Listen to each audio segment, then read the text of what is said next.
Imagine stepping inside a home where the past never seems to rest. Footsteps echo across old wooden floors.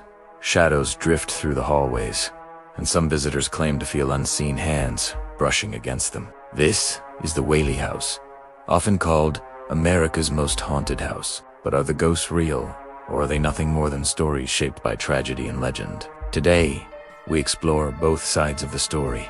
Built in 1857 by Thomas Whaley, the house was meant to be a symbol of wealth, stability, and family legacy in Old Town San Diego. It was a general store, a courthouse, and the center of the Whaley family's life, but almost immediately, a shadow fell over their new home. You see, before the house was built, the land beneath it was a gallows site, a place where criminals were publicly executed. One of the most infamous was James Robinson, better known as Yankee Jim, who was hanged just a few years before the Whaleys moved in.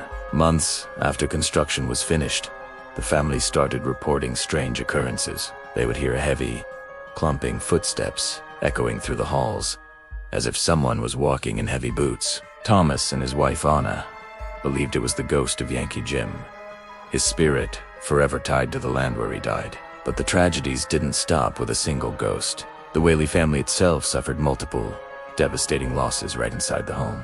Their infant son, Thomas Jr., died of scarlet fever in an upstairs bedroom. Years later, their daughter Violet, heartbroken after a failed marriage and public scandal, took her own life within the house. Other family members also passed away within its walls, leaving behind a profound legacy of grief and sorrow that many believe still lingers today. These tragedies form the foundation of the Whaley House's haunting reputation. For decades, visitors, employees, and paranormal investigators have reported a wide range of unexplained phenomena. Many claim to see the apparition of a woman in a long, dark dress, often on the second floor, landing or staring out a window. This figure is widely believed to be the spirit of Violet Whaley, forever trapped in her grief. Others report seeing the ghost of Thomas Whaley himself, a distinguished gentleman standing at the top of the stairs, silently watching as guests move through his home. Phantom cigar smoke, a scent associated with Thomas,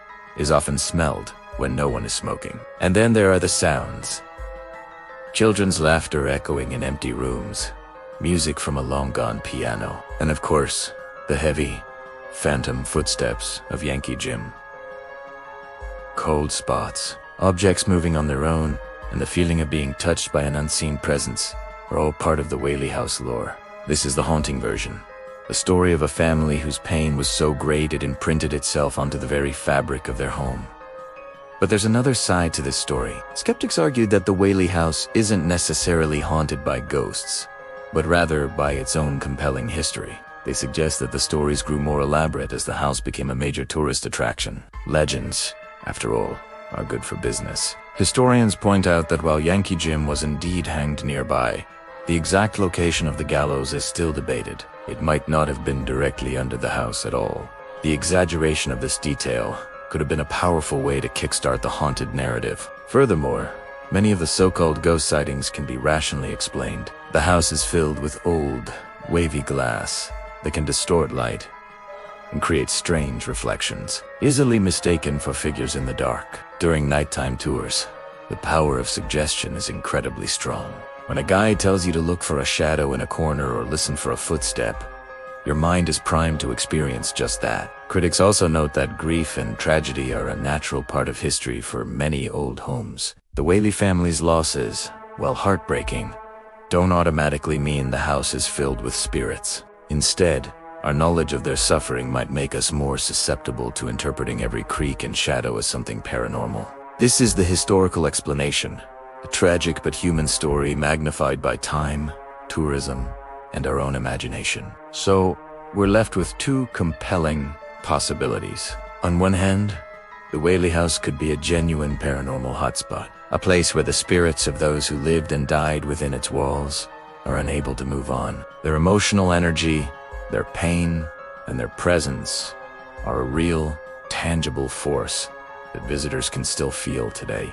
On the other hand, it could simply be a beautifully preserved historic site, whose legends have been amplified by decades of storytelling. A place where the weight of its tragic past is so heavy, it feels haunted, even if no ghosts are actually there. Today, The Whaley House stands as one of San Diego's most famous landmarks, attracting both history buffs and ghost hunters. Some visitors leave with chilling stories to tell, armed with photos of strange figures in windows, audio recordings of disembodied voices, or just the unshakable feeling that someone was standing right behind them. Others walk through the very same rooms and experience nothing at all, seeing only a fascinating museum frozen in time. So, what is the truth? Is the Whaley House truly haunted by the spirits of the past? Or is it haunted by the memory of its own tragedy? Which truth do you believe? Let us know your thoughts in the comments below. And don't forget to subscribe for more journeys into the world's most mysterious places. Thanks for watching.